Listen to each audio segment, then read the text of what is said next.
তো আবার দিয়ে একটা বিলাই দেখতেছি আপনার বাড়িতে ঢোকার সাথে সাথে দেখলাম 3-4টা বিড়াল। আমি বিড়াল পছন্দ করি। আসসালামু আলাইকুম।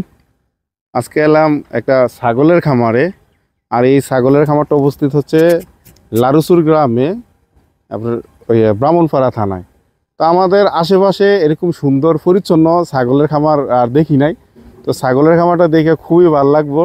আর এখানকার যে পরিবেশটা, একটু পরিবেশটা দেখে কোন পরিবেশে আপনার ছাগলের খামারটা অবস্থিত আছে দেখেন। এই দেন আশেপাশে হলো আপনার জমি জামা, এমন মানে ভালো একটা পরিবেশে যে ছাগলের খামারটা যে একটা পরিবেশে থাকার কথা ওই পরিবেশই আছে। তো খুব সুন্দর একটা পরিবেশে এনে সিট দেখতে পাচ্ছি ছাগলের, যেটা এটা যে একটা সিট আছে আর ওই পাশে আরেকটা সিট আছে। তো খুশির খবর এলো, এই এই যে ছাগলের যে খামারটা, ওইটা হচ্ছে একটা নারী উদ্যোক্তা। মাশাল্লাহ, সবাই কিন্তু এগিয়ে আসে না, তো এই নারী উদ্যোক্তা মাশাল্লাহ খুব সুন্দর। তো আমি ওনার সাথে একটু কথা বলবো। আসসালামু আলাইকুম আপা। ওয়ালাইকুম আসসালাম। কেমন আছেন? আলহামদুলিল্লাহ ভালো। আপনার পরিচয়টা দিয়ে যদি একটু বলতেন। আমার নাম তাসলিমা, আমার গ্রামের বাড়ি লারুচু, ব্রাহ্মণপাড়া থানা। কত বছর যাবত এই খামারটা করছেন, ছাগলের খামারটা? 1.5 বছর। 1.5 বছর।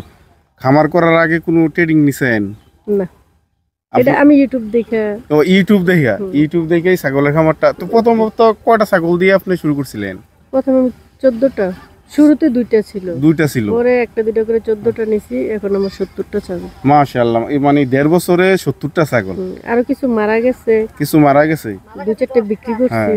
কিছু বিক্রি করছেন, কিছু মারা গেছে। এর মাঝে জাতটা নির্বাচন করছেন কিভাবে, মানে কোন জাতের ছাগলটা? আমি এগুলো ইউটিউব দেখে দেখে দেশিটা নিছি। দেশি সব যা আছে দেশি।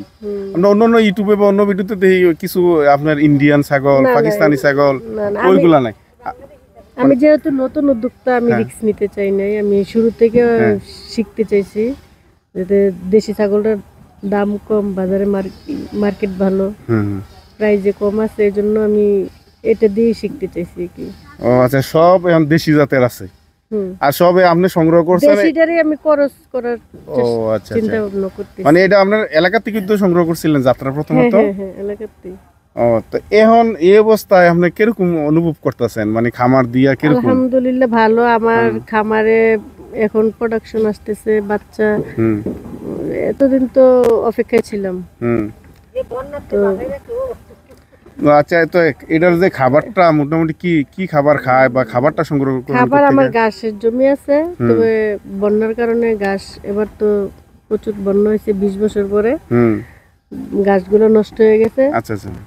তারপর খালি জমি ছিল, মানুষ দিয়ে করায় ওইগুলা সংগ্রহ করতেছেন। এবং কি আর এখন যেহেতু জমিগুলো ধান চাষ করা হয়েছে, এখন একটু সমস্যা, প্রবলেম। এর জন্য আমি দানাদার খাবার আর খড় দিয়ে, দানাদার খাবার দিয়ে একটা মিক্স করে একটা খাবার তৈরি করি, ওইটারে খাওয়াইতেছি। এরকম প্রায় 1 মাসের মতো এটা চলবে।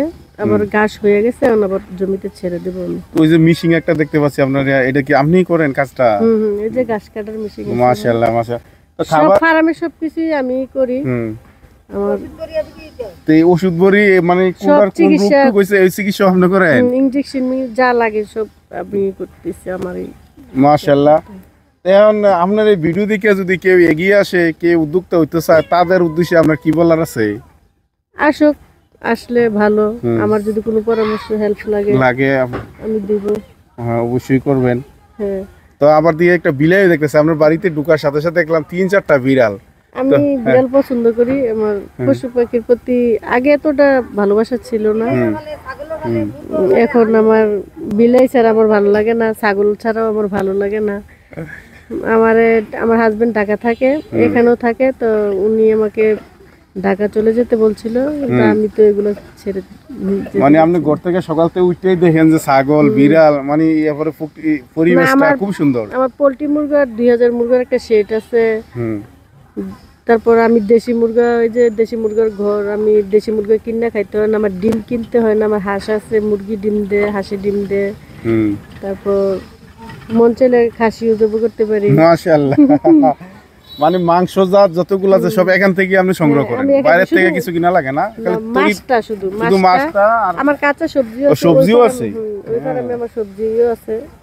চেষ্টা করতেছি সব নিজে তৈরি মাশাআল্লাহ। করার। এখন এখানকার যে পরিবেশটা আপনার আসে মানে আপনার থেকে একটু দূরে দূরে যারা ঘর বাড়ি আছে, খুব নিরাপদ এই পরিবেশটা।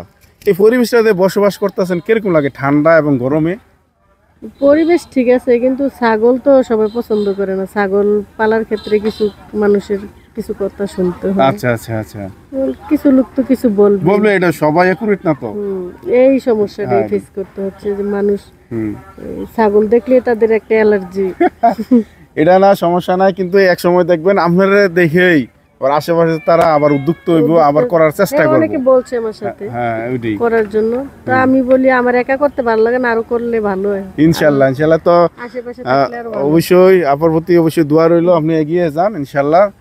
আপনার জন্য শুভকামনা থাকলো সব সময়। সবাই দোয়া করবেন আমার জন্য। আল্লাহ হাফেজ।